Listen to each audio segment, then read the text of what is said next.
नमस्कार दोस्तों। तो बात करेंगे हम यस बैंक की। देखिए, यस बैंक को लेकर एक अपडेट निकल कर आ रही है जो कि चिंता का विषय यहाँ पर बन सकती है। क्या कुछ अपडेट है, जानेंगे पूरी खबर इस एक वीडियो में। रिक्वेस्ट रहेगी, यदि वीडियो अच्छी लगे तो लाइक करें, और फर्स्ट टाइम विजिट कर रहे हैं तो लेटेस्ट और जेन्युइन इन्फॉर्मेशन के लिए चैनल को सब्सक्राइब कर लें।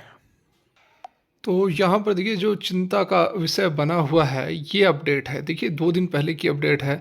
ऐसी बात नहीं है कि यह अभी अभी की अपडेट निकल कर आ रही है। यह मैंने कल भी एक वीडियो डाली थी, कल या परसों एक वीडियो डाली थी जिसमें मैंने इस खबर को कवर किया था। लेकिन उसमें मैंने आप लोग को ये बातें बताई थी कि 8,300 करोड़ का जो ऑफर है वह सेरेब्रस कैपिटल दे रहा था। लेकिन इसके कंसिक्वेंस क्या है, इसके फर्दर निगेटिव एस्पेक्ट्स क्या निकल कर आ रहे हैं, वो सारी चीज़ें इस वीडियो में हम कवर करने वाले हैं। देखिए, एआरसी की बातें आप सभी जान रहे हैं कि एआरसी सेटअप हो चुका है। और एआरसी किसके साथ हुआ है, तो जेसी फ्लावर के साथ हुआ है। जेसी फ्लावर ने 12,000 करोड़ करोड़ रुपए का ऑफर दिया है, लेकिन उसमें बहुत सारे कंडीशंस हैं। ठीक है। और जो दूसरा कंटेंडर था वह था सेरेबरस कैपिटल। तो अभी अभी यह अपडेट निकल कर आ रही है कि सेरेबरस कैपिटल ने अपना ऑफर दिया था। कब? सितंबर में ही सेरेबरस कैपिटल ने ऑफर दिया था यस बैंक को कि वह 8,300 करोड़ रुपए है वह अप फ्रंट देगा, मतलब कि कैश देगा आपके एआरसी के में पार्टनरशिप करने के बदले। और जैसे फ्लावर ने 12,000 करोड़ रुपए का ऑफर दिया था, लेकिन 12,000 करोड़ में से केवल 15% जो है वह अप फ्रंट कैश देगा। बाकी जिस तरह से रिकवरीज होंगी स्टैगर्ड तरीके से वह यस बैंक को मिलेगी। लगभग 1,800 करोड़ रुपए होंगे। मतलब कि 1,800 करोड़ रुपए लेने के लिए यस बैंक तैयार है। और उसके साथ में और भी बहुत सारे कंडीशंस है, बहुत सारे फीस हैं जो मैं अभी आपको समझाऊंगा, अभी बताऊंगा।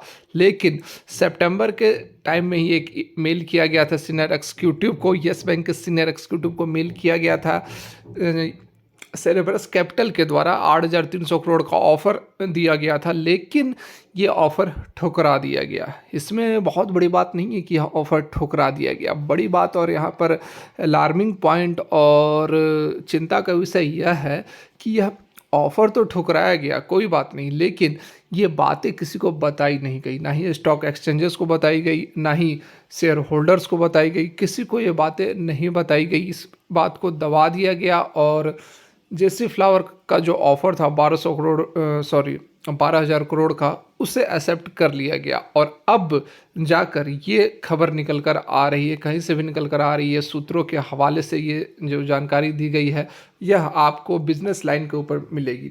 ठीक है, हिंदू बिजनेस लाइन के ऊपर यह खबर निकल कर आ रही है। लेकिन यह खबर को भी हटा दिया गया। यहाँ देखो, मैं आपको दिखाता हूँ इस खबर पर क्लिक करके। देखो, कुछ आपको ओपन ही नहीं होगा। ठीक है, फिर से आप करके देख सकते हो, ओपन नहीं होगा, बिल्कुल ओपन नहीं होगा। उसके अलावा जो और भी खबर निकल कर आ रही हैं वो सब देखो आराम से ओपन होगा। कोई भी आप देख लो अपडेट, सारे ओपन हो रहे हैं। ठीक है, लेकिन ये जो अपडेट है इसको हटा दिया गया है। ये देख सकते हैं कि बिल्कुल रिफ्रेश करने से भी यह कुछ नहीं निकल कर आ रहा है। लेकिन हमारे पास यह अपडेट है, यह खबर है, क्योंकि मैंने पहले ही इस खबर को कवर किया था। अब आपको मैं इसके डिटेल्स को दिखाता हूँ। तो यहाँ पर आप देख सकते हैं, जैसे कि मैंने आपको बताया, एक ईमेल किया गया था सेरेब्रस कैपिटल के द्वारा मिड सितंबर में to a senior executive in Yes Bank which has kept it under the wraps and not announced it to stock exchanges और shareholder, the source said. तो यहाँ पर देखिए, सबसे बड़ी जो कमी, जो खामी यहाँ पर दिखाई दे रही है वह यही है कि किसी को बताया क्यों नहीं गया। ठीक है, आप ऑफ़र नहीं ले रहे हैं, आपकी अपनी कुछ होगा टेक्निकल्स जो हमें अभी पता नहीं है, लेकिन आपने ये बातें सभी से छुपाई क्यों?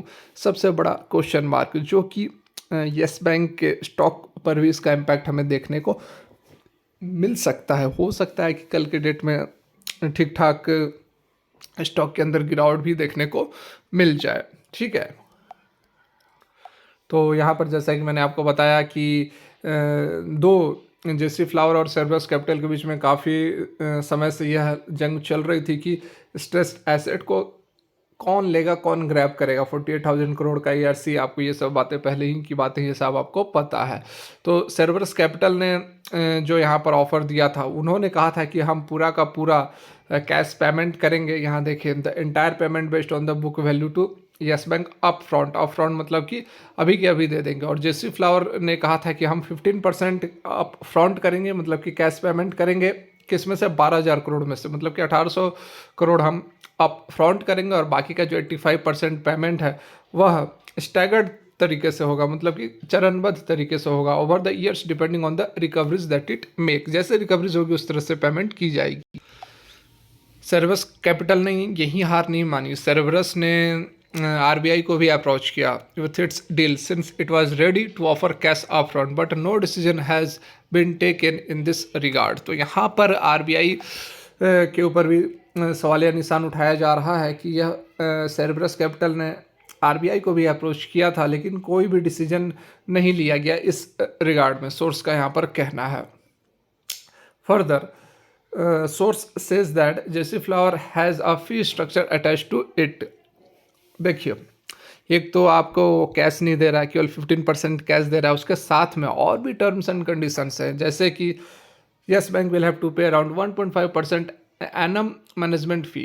1.5% आपको एनुअल मैनेजमेंट फ़ी देना पड़ेगा, ठीक है। 5% एलोकेशन फ़ी, 5% आपको एलोकेशन फ़ी देना पड़ेगा। 20% upside fee on higher amount of recoveries, higher amount की रिकवरीज होती है तो आपको 20% फीस देना पड़ेगा। और उसके बाद सबसे बड़ी बात, in addition the lender will have to buy a 20% stake in the asset, मतलब कि 20% आपको स्टेक परचेज करना पड़ेगा ईआरसी के अंदर, 20% स्टेक आपको खरीदना पड़ेगा। एक तरफ तो यस बैंक को खुद पैसे की ज़रूरत है और दूसरी तरफ यहाँ पर यस बैंक, ये जो टर्म्स एंड कंडीशंस हैं एआरसी की, उसमें यस बैंक को 20% स्टेक खरीदना भी पड़ेगा, मतलब कि पैसे लगाने पड़ेंगे। तो ये यहाँ पर बातें भी समझ में नहीं आ रही हैं कि जब खुद यस बैंक को कैश की ज़रूरत है तो ये दूसरे किसी कंपनी में पैसे कैसे लगा सकता है। तो ये इतनी कंडीशंस को फुलफ़िल करते हुए यस बैंक ने जेसी फ्लावर के प्रपोजल को एक्सेप्ट किया और सेरेबरस कैपिटल के ऑफर को रिजेक्ट कर दिया। आखिर क्यों, और किया भी तो यह स्टॉक एक्सचेंजेस या शेयर होल्डर्स को क्यों नहीं इसके बारे में जानकारी दी गई। तो ये कुछ सवालात हैं जो कि बहुत बड़े क्वेश्चन मार्क उठा रहे हैं यस बैंक, आरबीआई मैनेजमेंट के ऊपर कि आखिर ऐसा क्यों किया गया, और किया गया तो बताया क्यों नहीं गया। इसके पीछे हो सकता है, देखिए, बहुत तरह के जो हैं स्कैम्स ऑलरेडी चलते आए हैं, तो इसके पीछे की गणित अभी हमें नहीं पता है। लेकिन हाँ, यहाँ पर डाउट ज़रूर क्रिएट कर रहा है, क्वेश्चन मार्क ज़रूर क्रिएट कर रहा है। और खबर आने के बाद फिर खबर को हटा भी दिया गया। और अब यहाँ पर यह भी हो सकता है कि ये एक बहुत बड़ा, ये कह सकते उल्लंघन है, जो रूल्स एंड रेगुलेशन है सेबी की, उसका यहाँ पर साफ तौर पर उल्लंघन किया जा रहा है कि जो भी आप फैसले ले रहे हैं उसके बारे में, जो ऑफर्स आपको आ रहे हैं उसके बारे में आपको स्टॉक एक्सचेंजेस को बताना ज़रूरी है, लेकिन यहाँ पर नहीं बताया गया। तो ये भी हो सकता है कि सेबी जो है यस बैंक के ऊपर इसको लेकर फाइन भी इम्पोज कर सकती है। तो यहाँ पर 2-3 सवाल हैं जिनके जवाब अभी तक नहीं मिले हैं। तो इन सब को देखते हुए एक क्वेश्चन मार्क ज़रूर क्रिएट हो रहा है। हो सकता है कि इसका इम्पैक्ट जो है आपको स्टॉक के ऊपर कल के डेट में भी देखने को मिल हो सकता है कि स्टॉक के अंदर आपको गिरावट बने। तो देखिए, ये एक अपडेट थी जो मैंने आप लोगों को सोचा बता दूं। यदि अच्छी लगी हो तो लाइक करें, इन्फॉर्मेशन मिलनी चाहिए। स्टॉक ऐसी बात नहीं कि आपने इन्वेस्ट किया तो स्टॉक के लिए केवल अच्छी ही खबरें आएंगी, ठीक है। हर तरह की खबर आती है और मेरा काम है आप लोगों को अपडेटेड रखने का। यदि प्रयास अच्छा लगा हो तो एक लाइक करें, फर्स्ट विजिट कर रहे हैं तो जेन्युइन इन्फॉर्मेशन के लिए चैनल को सब्सक्राइब कर लें। Thanks for watching.